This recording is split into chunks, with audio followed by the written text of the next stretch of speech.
Alhamdulillah. Ya, alhamdulillah hari ini anak soleh sehat semuanya. Ya, mudah-mudahan anak soleh selalu sehat dan selalu dalam lindungan Allah. Amin. Hari ini kita akan belajar tentang rekreasi. Ya, rekreasi di mana ya Ustazah Nana? Ya, hari ini anak soleh akan belajar mengenal tempat rekreasi yang ada di Yogyakarta, yaitu Keraton Yogyakarta. Ya, kita bisa saksikan video ini. Keraton, atau yang sering disebut Kedaton, terletak di Jalan Ratu Wijaya nomor 1, Panembahan, Kota Yogyakarta, Daerah Istimewa Yogyakarta. Keraton ini selain sebagai tempat hunian sultan, juga berfungsi sebagai pusat politik, pusat budaya, dan pusat kekuasaan kerajaan. Bentuk keraton ini merupakan wujud fisik adanya hubungan budaya yang ada pada masa itu, yaitu Islam Jawa, Hindu, Buddha, dan Eropa Barat. Dengan adanya berbagai kepercayaan masyarakat tersebut, hal itu memberikan perubahan sosiokultural yang berdampak pada tata ruang keraton. Keraton Yogyakarta ini pada mulanya berasal dari sebuah kerajaan Mataram yang mandiri dan merdeka. Namun, karena kedatangan VOC yang mencampuri urusan politiknya, singkat cerita menyebabkan munculnya perjanjian Giyanti tahun 1755 yang menghasilkan pembagian Mataram menjadi dua kerajaan, yaitu Yogyakarta dan Surakarta. Dengan adanya campur tangan company, hal itu menimbulkan sebuah fanatisme daerah yang diwujudkan melalui etika, tata nilai, dan perilaku budaya dalam bentuk karya seni pada masa itu. Berbagai bentuk kesenian serta simbol-simbol estetik yang muncul pada keraton pun merupakan sebuah respon terhadap kebijakan-kebijakan yang diterapkan. Bukti menunjukkan bahwa gaya Yogyakarta lebih merupakan pelestarian gaya Mataram yang lama, berbeda dengan gaya Surakarta yang lebih merupakan gaya yang telah dikembangkan dari gaya Mataram. Sesuai dengan kepercayaan Hindu Jawa, keraton dianggap sebagai replika dari susunan Jagatraya. Keraton Yogyakarta sebagai lingkungan binaan disusun secara konsentrik berdasarkan replika Jagatraya untuk menjaga keselarasan hidup. Sebagai titik pusatnya yang menjaga keseimbangan kosmos, menempatkan Keraton Yogyakarta sebagai titik pusat di antara Gunung Merapi dan Laut Selatan. Keraton ini sebagai pusat kebudayaan merupakan karya monumental yang menjadi sumber ide dan pengembangan arsitektur di luar keraton.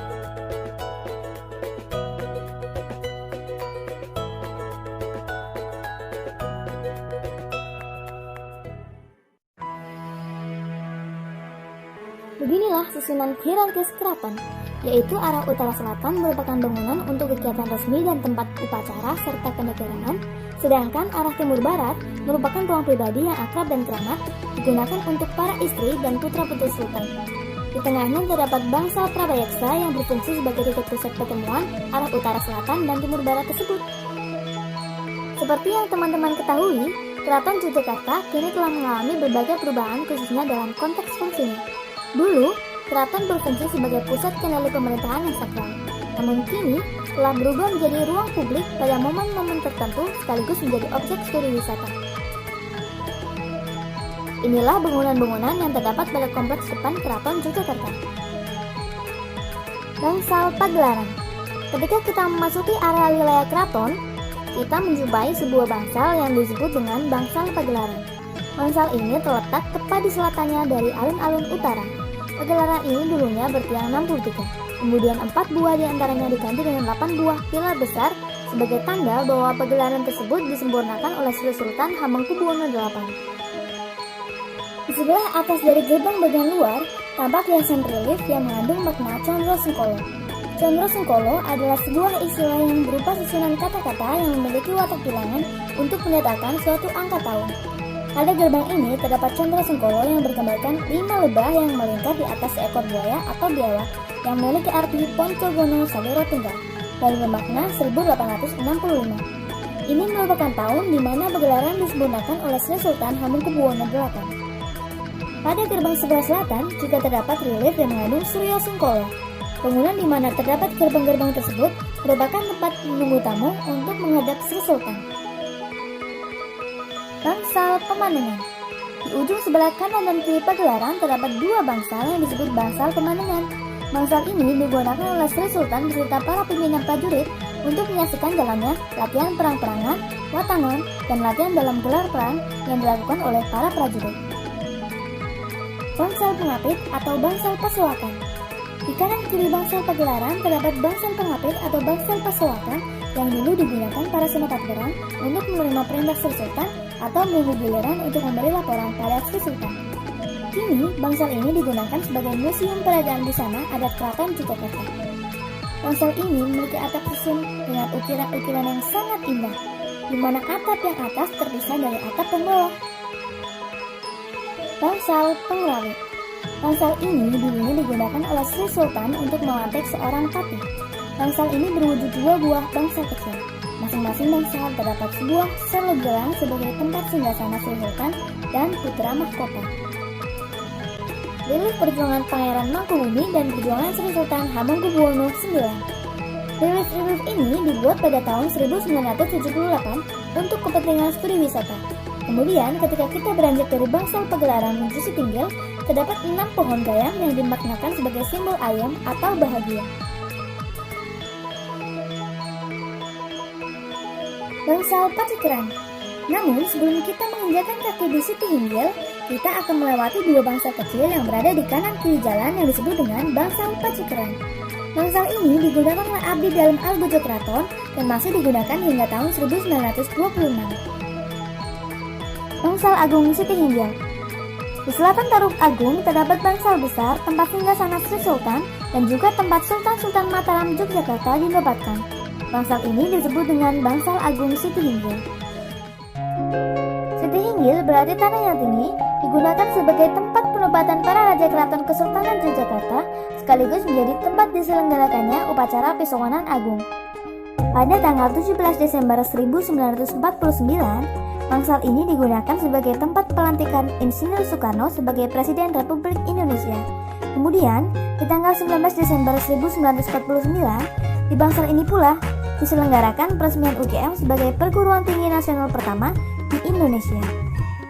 Di dalam Sitinggil ini, terdapat bangunan Tarub Agung berupa bangunan 4 persegi bertiang besi 4 buah yang menyangga atapnya dengan gaya khas Jawa. Tempat ini digunakan bagi pembesar-pembesar yang menanti rombongannya untuk bersama-sama masuk ke dalam keraton. Bangsal Kori.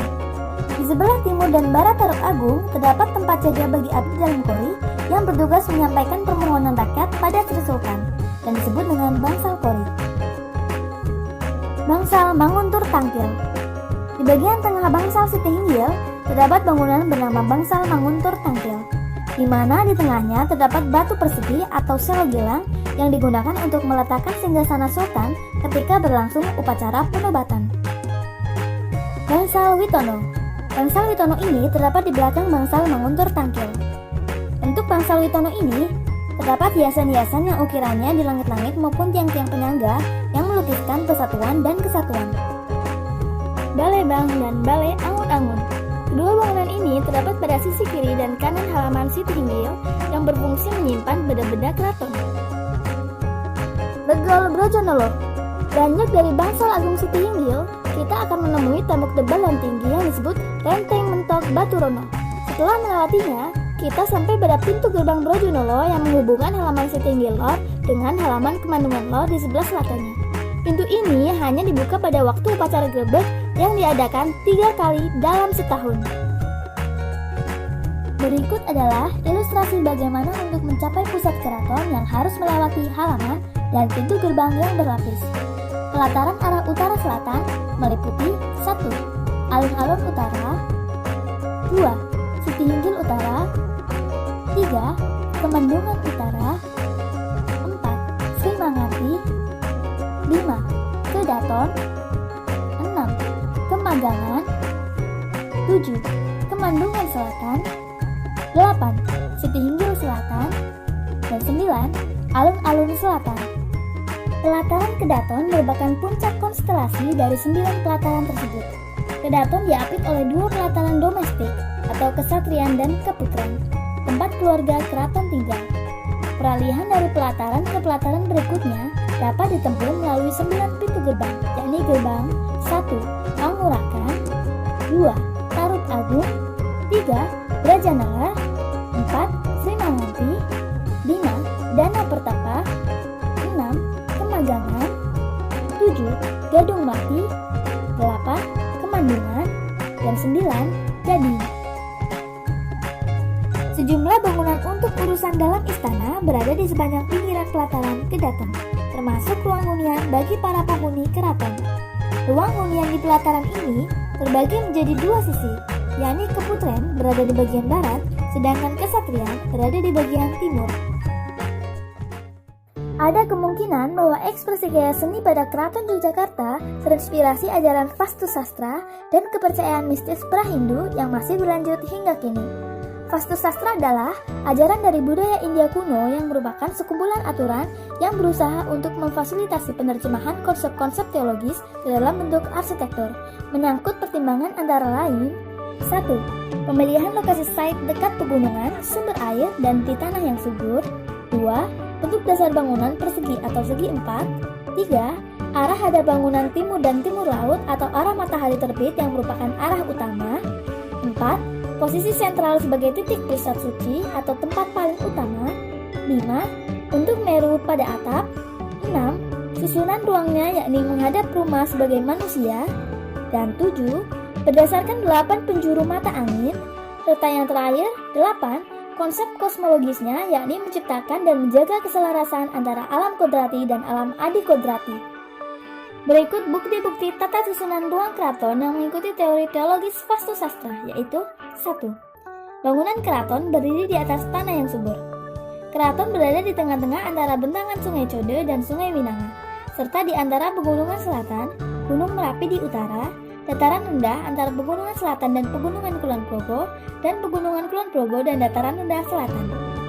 2. Semua bentuk dasar bangunan utama di Keraton Yogyakarta dominan berbentuk segi emas simetris sebagaimana bentuk denah candi Hindu di Jawa. Bentuk bangunan keraton yang kubus juga merupakan perwujudan dari konsep filosofis Jawa kiblat papat, 5 pancer. Bentuk persegi merupakan bentuk bangunan paling tepat dan sempurna dalam Vastusastra, karena aliran energi alam di dalam ruang membentuk suatu putaran yang berpusat di tengahnya.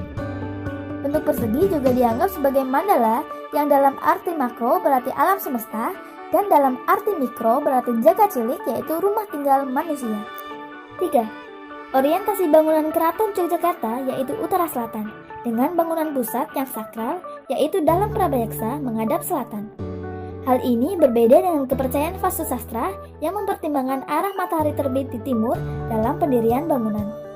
4. Terdapat posisi sentral atau pusat yang paling suci, yakni dalam prabayaksa di pelataran Kedaton. Dalam ini digunakan untuk kegiatan ritual pemujaan dan menyimpan benda-benda pusaka kerajaan. 5. Seni bangunan yang digunakan pada keraton sebagian besar berupa bangunan tradisional tipe rumah Jawa, yaitu joglo dan limasan. Joglo adalah rumah khas adat Jawa Tengah dengan bentuk dasar bujur sangkar dengan 4 tiang pokok di tengah yang disebut sagaguru dan menggunakan belandal bersusun yang disebut tumpang sari. Joglo memiliki ciri khas 4 pilar utama sebagai penyangga utama rumah, di mana tiang utama ini mewakili arah angin. Atapnya berbentuk tajuk semacam atap piramidal yang mengacu pada bentuk gunung. Pada dasarnya, konsep kosmologi yang ada pada tata ruang Keraton Yogyakarta ini mengacu pada tujuan utama hidup manusia, yaitu menciptakan dan menjaga keselarasan keseimbangan dalam hidup. Dalam dasar agama Jawa, terdapat keyakinan bahwa segala sesuatu pada hakikatnya satu, yaitu merupakan kesatuan hidup, yang selalu terpaut dalam kosmos alam raya yang tidak memisahkan antara alam kodrati dan adikodrati.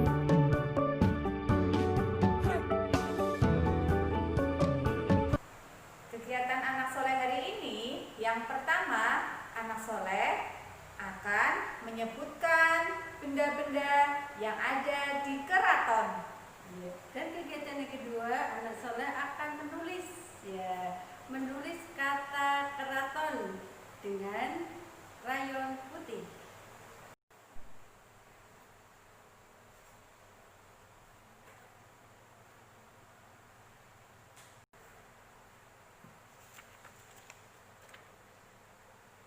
Kegiatan yang ketiga, anak soleh akan mewarnai kata keraton menggunakan kapas dan pewarna makanan.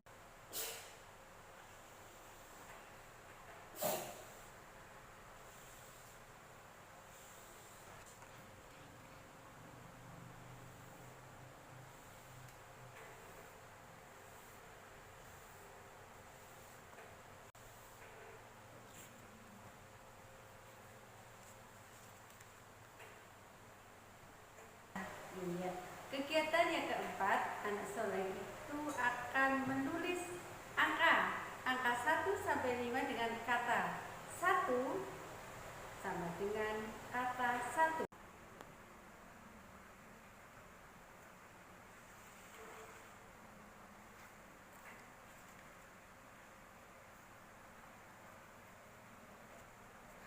Kegiatan yang kelima, anak soleh akan melakukan gerak dan lagu naik delman.